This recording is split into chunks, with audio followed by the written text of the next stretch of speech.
Hi, this is our second video on stepwise multiple regression. In our first video, we covered the general idea and principles behind stepwise multiple regression. Now we'll go through an actual analysis. Okay? For this example, we'll use the same data that we did for our simultaneous multiple regression example. Our outcome is student grades, or GPA, and we have 4 predictors: father's education, mother's education, school quality, and study hours. And our total sample size is 400. So which variable do we think will be entered first? Let's look at a correlation matrix focusing on how correlated each of the predictors is with our outcome, GPA. A quick scan of this, right? And we can see that the largest effect is seen with mother's education. So that should be the first variable entered, but let's see. The stepwise multiple regression produces the same output that we've seen before. Here's our Anova table, but notice that there's now 2 different models because each step of the analysis where a variable is added or removed is a different model. And notice the superscript B and C after the p-values. They reference the footnote that indicates the variables included in each of the models. We'll go through this step by step, so we'll only focus on model 1 at this point. We'll come back to model 2 later. Now, just like with simultaneous multiple regression, the Anova table is testing the overall effect of all the variables in our model.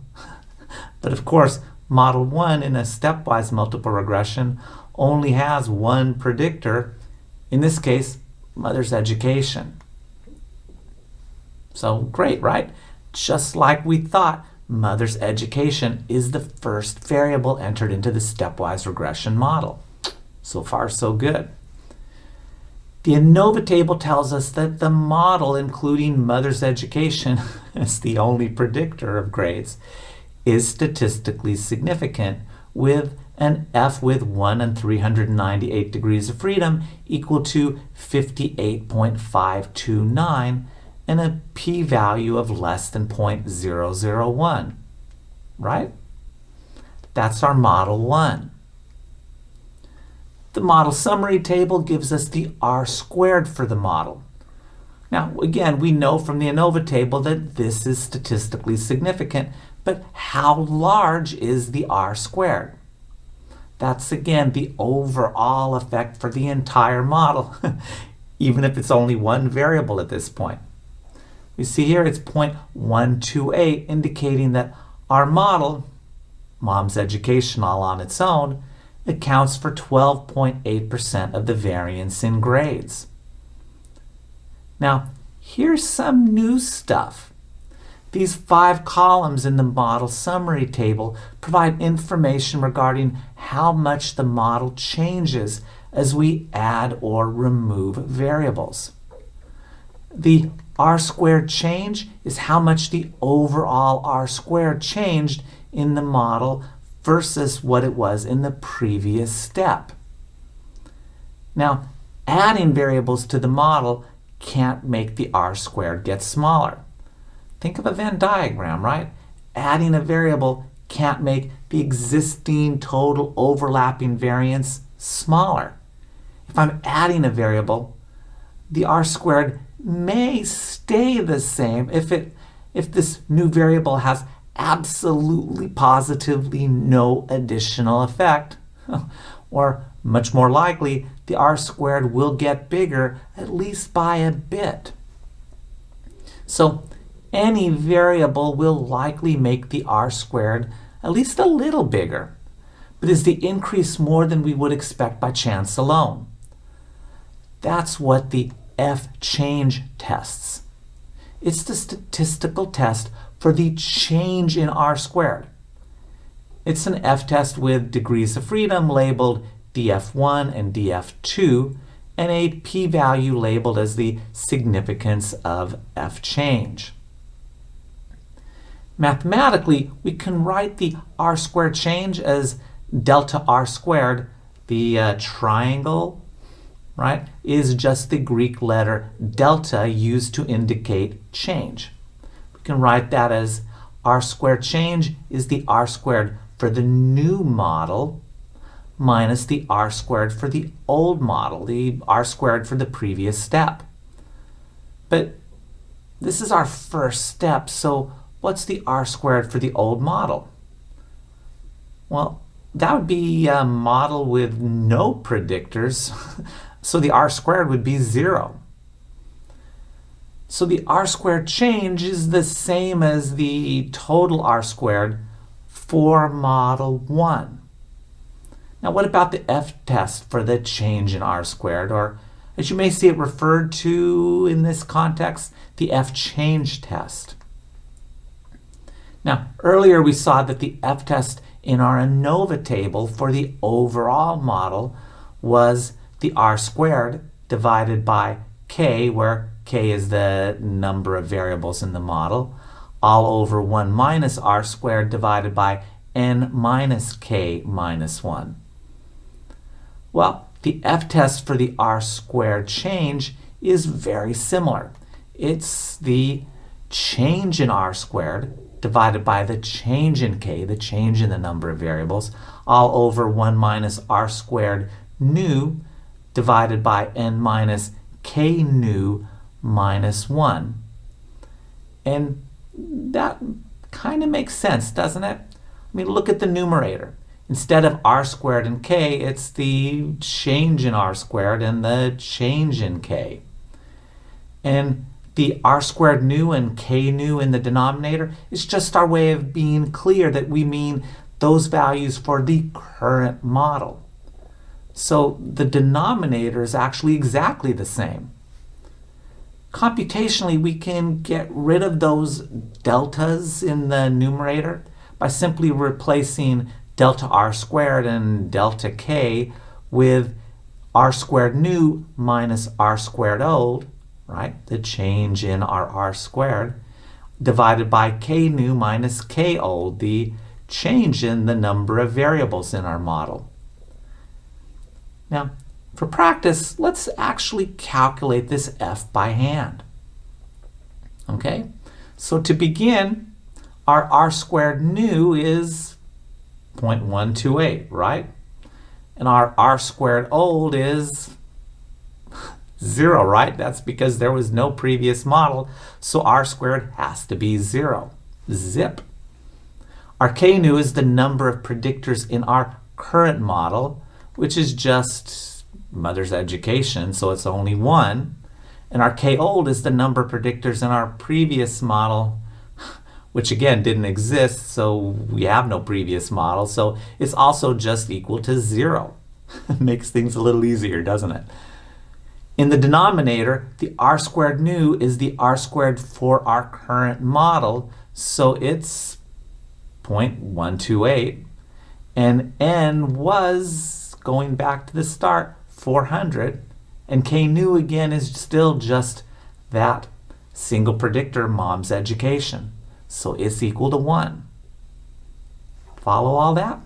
Now, if we do the math, sure enough, within rounding errors, we get the f statistic for our test for the change in r squared to be equal to 58.259, which is excellent, right? Now, what about the degrees of freedom?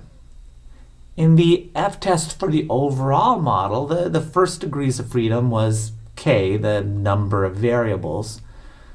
So the change in r squared test, it's just k new minus k old. It's just the change in the number of variables in our model. It's how many variables did we add to our model. In this case, that's just 1, right? The second degrees of freedom is just n minus k for our new model minus 1.